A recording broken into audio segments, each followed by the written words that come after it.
Quisiera agradecerles a todos ustedes por haber venido esta tarde de verano tan calurosa. Les agradezco muchísimo porque enero realmente no es el tiempo en que la gente está en Santiago justamente escuchando charlas, están más bien en Viña o en la playa. Y muchísimas gracias por haber venido, porque el hecho de que estén acá realmente lo agradezco. Quisiera agradecer antes de comenzar a la Federación Palestina, el Instituto Chileno Árabe de Cultura y AMAL, el grupo que ha organizado este evento, por haberme traído. Esta es mi primera visita a Chile. Es la primera oportunidad que he tenido de ver a la audiencia de Chile y les agradezco muchísimo. La charla esta tarde es sobre la construcción de la identidad palestina. La experiencia que ilustra de la mejor forma los dilemas de la identidad palestina llevan a cabo o ocurren en una checkpoint, en aeropuerto o en cualquier frontera donde se chequea la identidad, en cualquier lugar.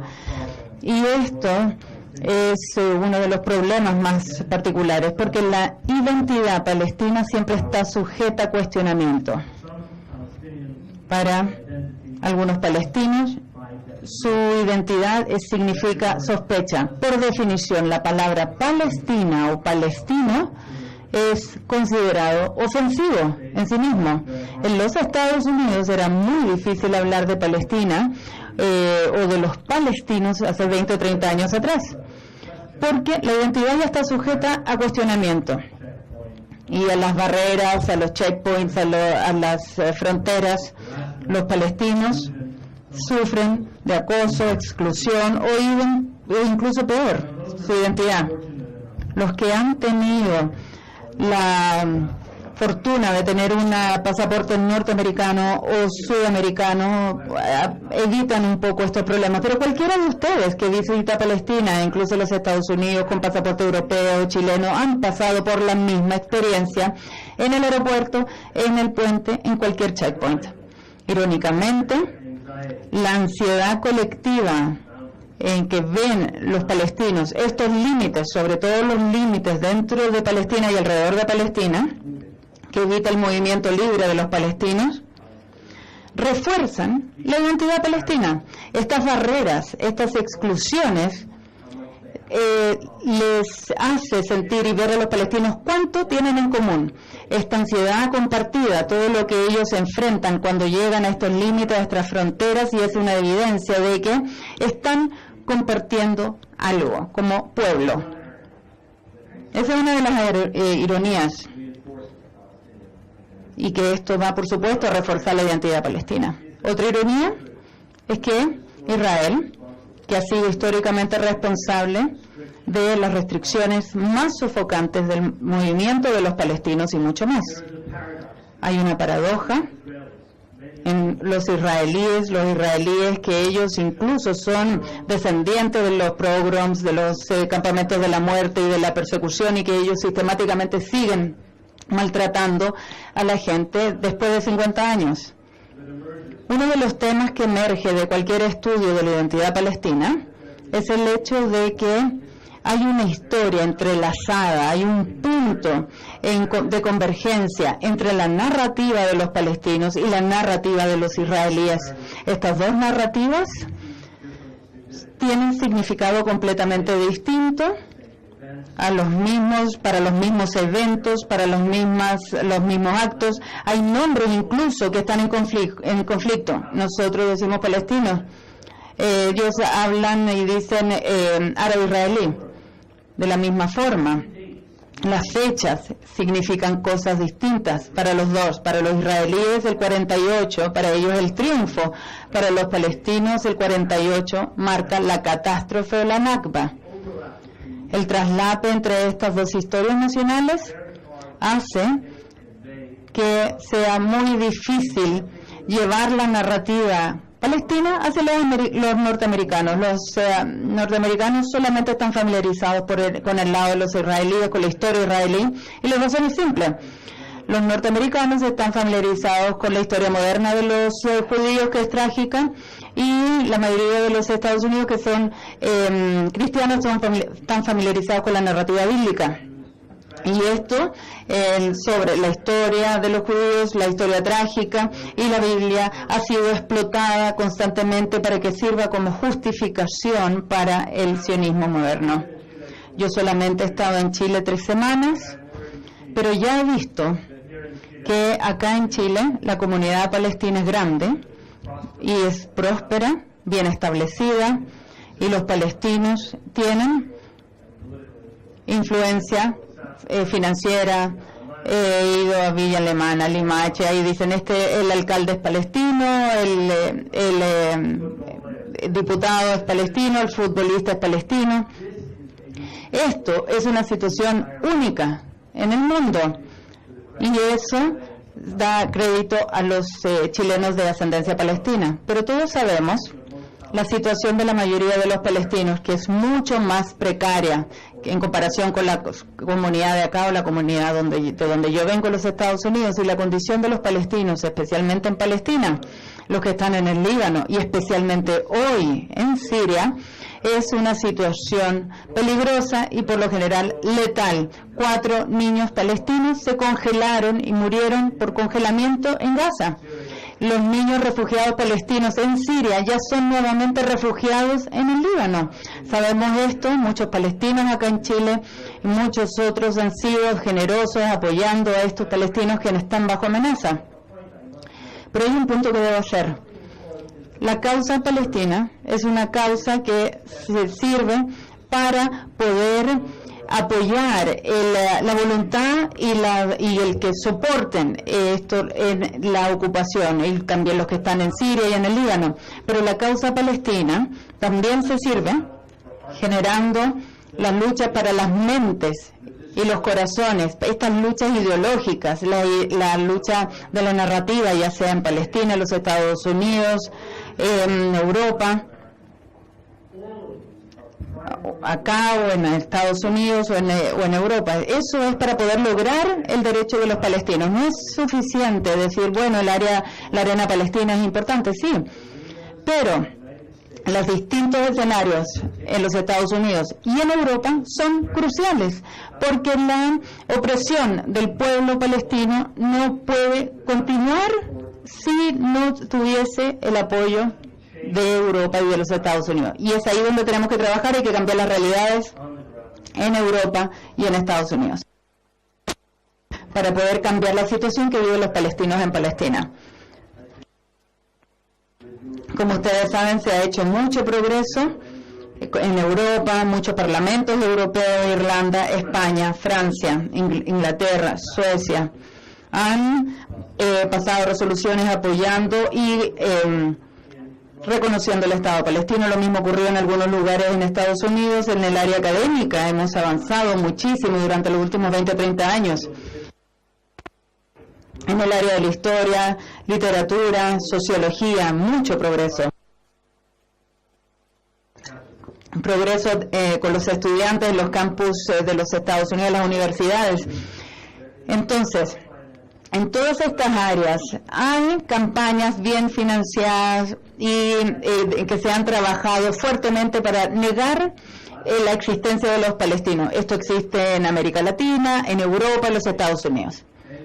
En Estados Unidos y en Europa, un rol crucial se está ejerciendo en la academia a nivel de estudiantes, y esto lo hacen como Instituto de Estudios Palestinos, como el Instituto de Estudiantes por la Justicia Palestina en los Estados Unidos, también el Instituto del Medio Oriente para el Entendimiento, muchas otras también organizaciones de sociedad civil que están ahí trabajando para los derechos palestinos. Están todos involucrados en confrontar estas campañas que están con un objetivo de negar el derecho de los palestinos, y esto se ha para presentar todo esto a los estadounidenses que son muy ignorantes en el tema. Bueno, mi objetivo no es hablar de América del Norte de Estados Unidos, sino más bien sobre el sentido que tiene la identidad palestina, el sentido de identidad ¿Cómo se desarrolla esto a pesar de todos los obstáculos que han enfrentado? Los palestinos no se les ha permitido tener un Estado, pero sí una identidad. ¿Cómo ocurre? Yo escribí un libro que se llama Identidad Palestina y la conciencia moderna nacional. Eso fue publicado en 1996, fue republicado en 2010, nunca ha sido traducido al español, espero algún día sea así. Y el mismo tema, el tema de cómo los palestinos han podido manejarse para poder sostenerse, y tal como el historiador Wally Khalid, que escribió antes de la diáspora en 1984 por el Instituto de Estudios Palestinos, y hoy en día recién está disponible en traducción al español con el título Antes de su diáspora. Tenemos algunas copias del libro disponibles ahí atrás, y los otros los pueden pedir del instituto, o en términos de ser árabe o sujeto o estar sujeto a la imperio árabe. Pero mi tatarabuelo no hubiese dicho palestino, y de ahí hacia atrás no hubiesen dicho palestino. Hoy, cualquiera de nosotros, cualquier palestino que se le hace esta pregunta, no te va a decir soy de Bet Yala, o yo soy de Jerusalén, o yo soy de tal o cual religión. Te dicen soy palestino. El término palestino es el significante de la identidad. El cambio entre la mitad del siglo XIX y el día de hoy, la razón del por qué cambió esto es lo que les voy a explicar hoy.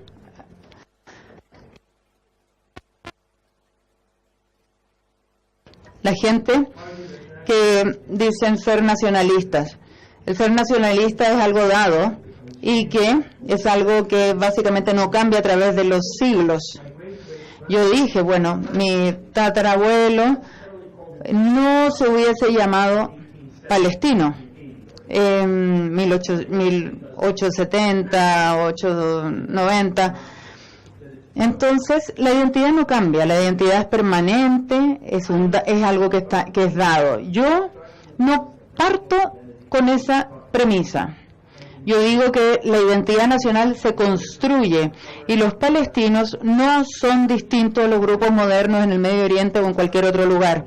La construcción de la identidad nacional se lleva a cabo en el proceso universal según el nivel de alfabetismo, en el capitalismo, en la reconfiguración, en los elementos preexistentes de identidad, religión, en el lenguaje, en la composición de la narrativa histórica, en la visión nacional, y se lleva a cabo como resultado de los shocks poderosos en el sentido de su identidad. Uno quiere entender de dónde viene el sionismo.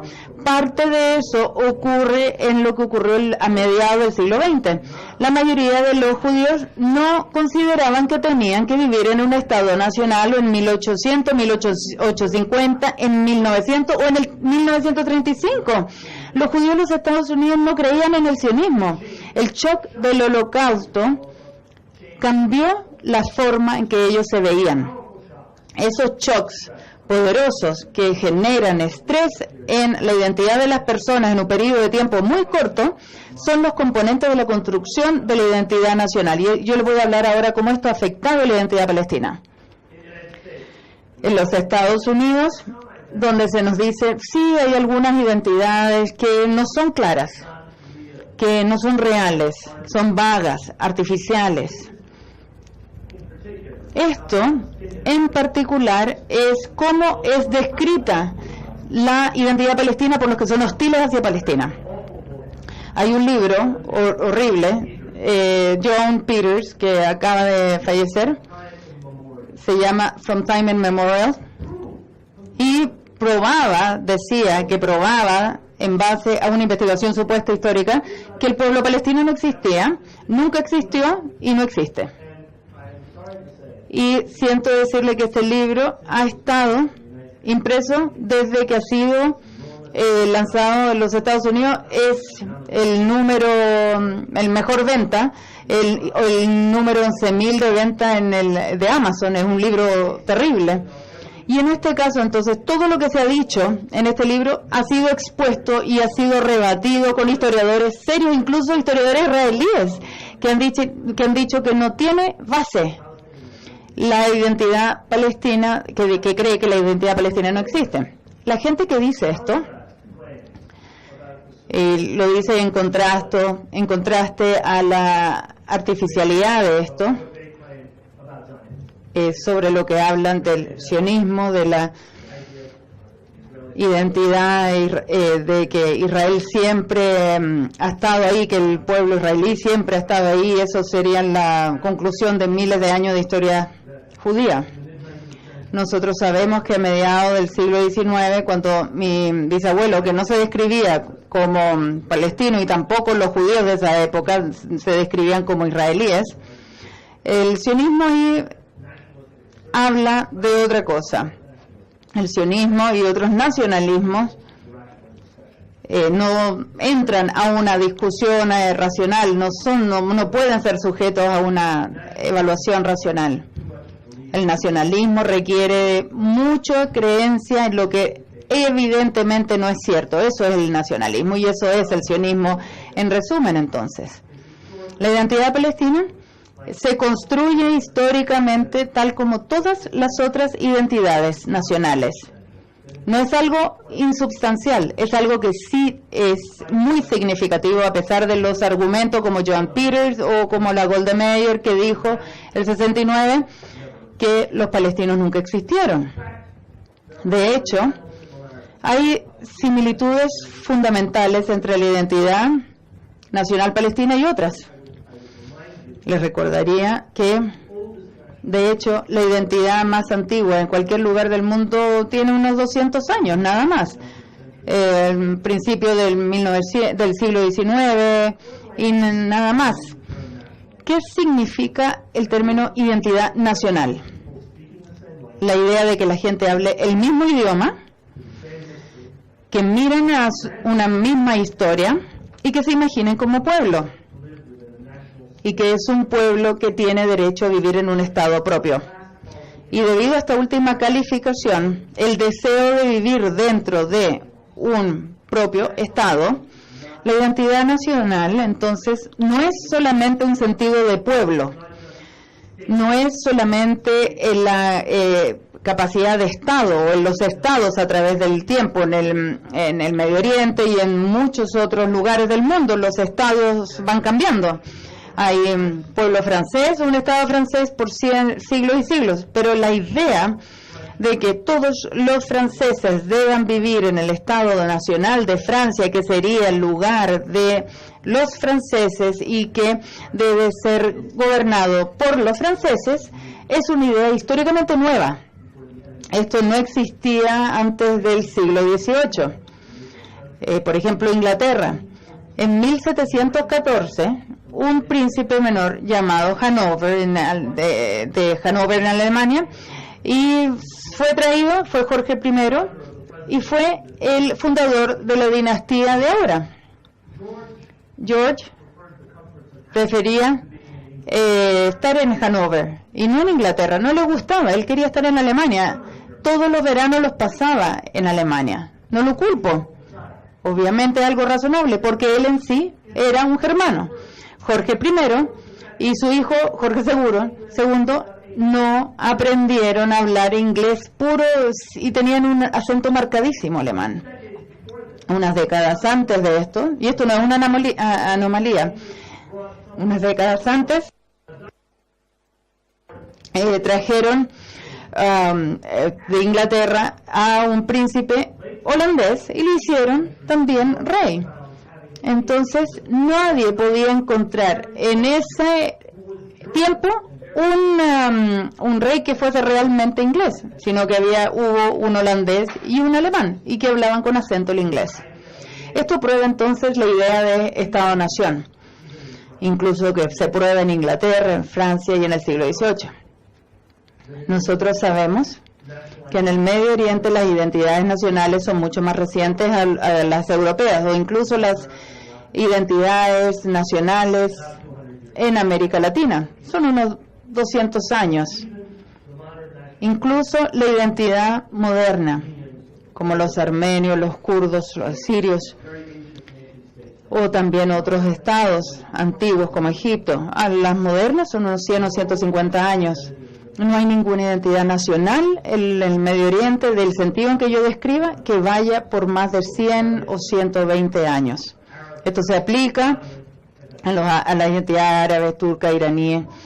Y la prueba de esto es porque no hubo movimientos de independencia de estos pueblos en los 1800, 1820, 1850, 1880.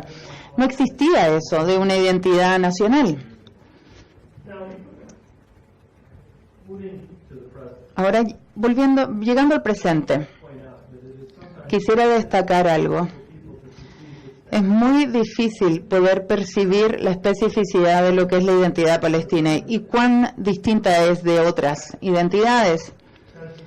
Porque tenemos el hecho de un sentido de lealtad que se traslapa a cierto nivel. Estas identidades panárabes, las locales donde uno, de algún pueblo o religiosa, o también incluso familiar. Y esto es muy difícil de explicar en los Estados Unidos. Hay grandes dificultades. Nosotros somos árabes, cristianos o musulmanes, o de Jerusalén, o de Bet Yala, Bet Sahur, o Bet Lahem, o algo así. Entonces somos de tal o cual lugar, pero al final de cuentas somos palestinos.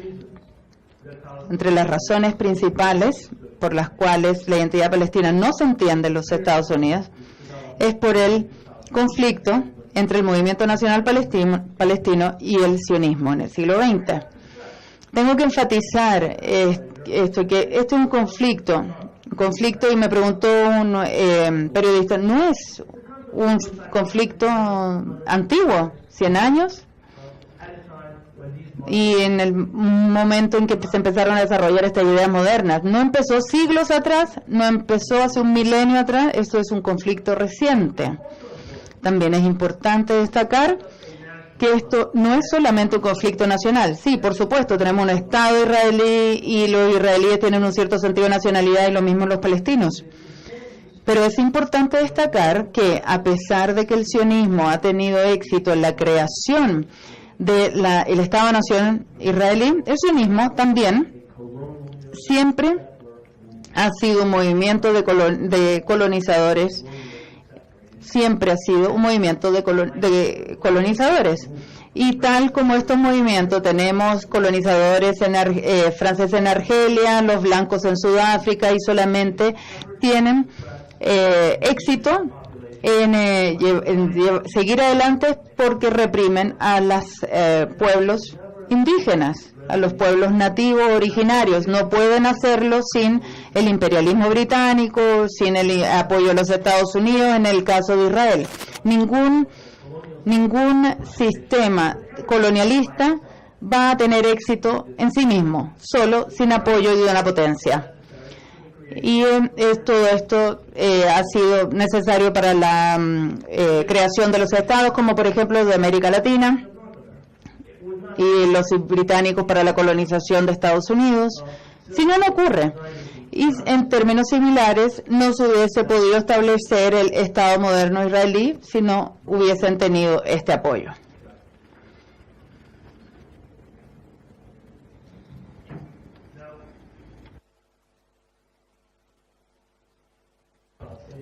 Cuando estuve escribiendo mi libro sobre identidad palestina, estuve tratando de examinar varios aspectos de la identidad palestina.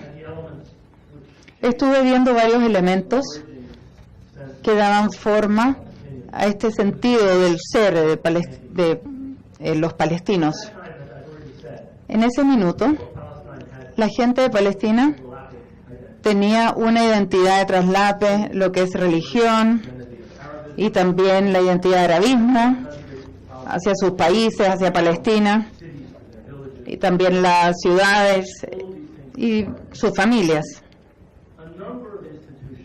El número de instituciones jugaron un rol antes de 1914 para poder desarrollar una idea de lo que era la esencia palestina, la identidad palestina, la prensa, las escuelas, los clubes, bibliotecas y muchas asociaciones. Todos estos crecieron rápidamente en Palestina. Esta es una característica constante. Las instituciones y la sociedad civil, el rol tremendo en el desarrollo de la identidad palestina. Los sindicatos, asociaciones, instituciones de estudio, otras ONGs y también a nivel académico. Con los palestinos, este tipo de instituciones han jugado un rol muy importante. En el libro veo las vidas de varias personas que estaban involucradas en este proceso, 2 de ellos miembros de mi familia.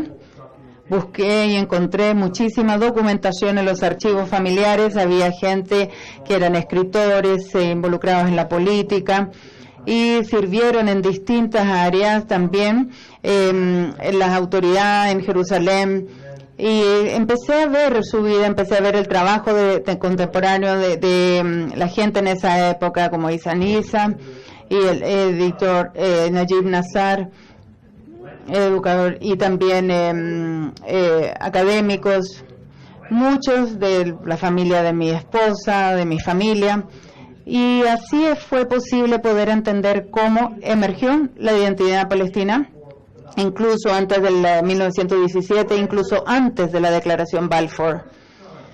La primera señal de conflicto entre el sionismo y la identidad palestina surgió de la resistencia de los campesinos palestinos que se resistían a la colonización sionista, más de 100 años atrás. Si piensan en esto, no es sorprendente, porque desde el principio esto ha sido un conflicto que está enfocado en el control de la tierra. Hasta el día de hoy sigue ahí. Sobre el control de la tierra, nosotros vemos Palestina, vemos cómo nosotros podemos controlar, cómo ellos podían controlar la tierra. Entonces, todos los asentamientos estaban planificados en forma estratégica para poder hacer esto, para controlarlo desde el principio.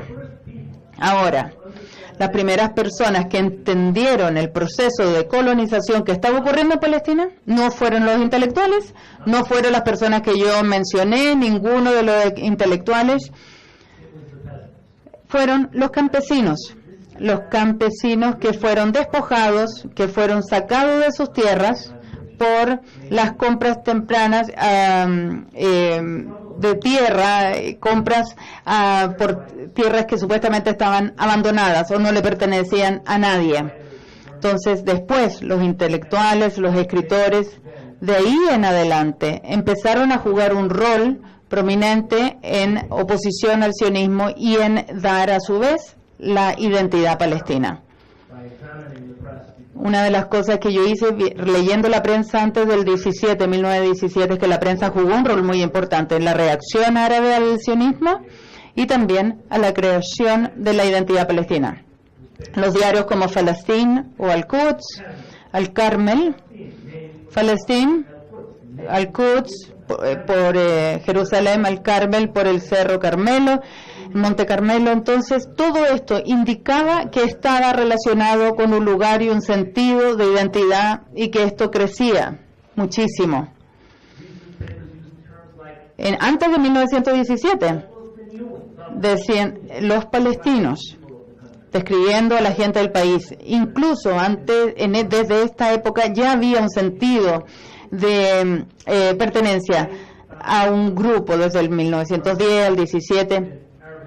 Encontré también citas al sionismo antes de la Primera Guerra Mundial, mucho antes de Balfour, mucho antes del conflicto, de que se haya desarrollado el conflicto. La prensa árabe ya estaba dando idea de lo que era la identidad palestina y estaba alertando a la gente sobre los peligros del sionismo. Esto fue un periodo crucial antes del 1917. El segundo periodo crucial fue entre el 17 y todo esto se veía incluso, y también de líderes árabes que estaban tratando de estar en favor o tratar de ganarse el favor. Los líderes árabes de esa época incluso fueron colaboradores con los enemigos, ya sean los británicos o los sionistas.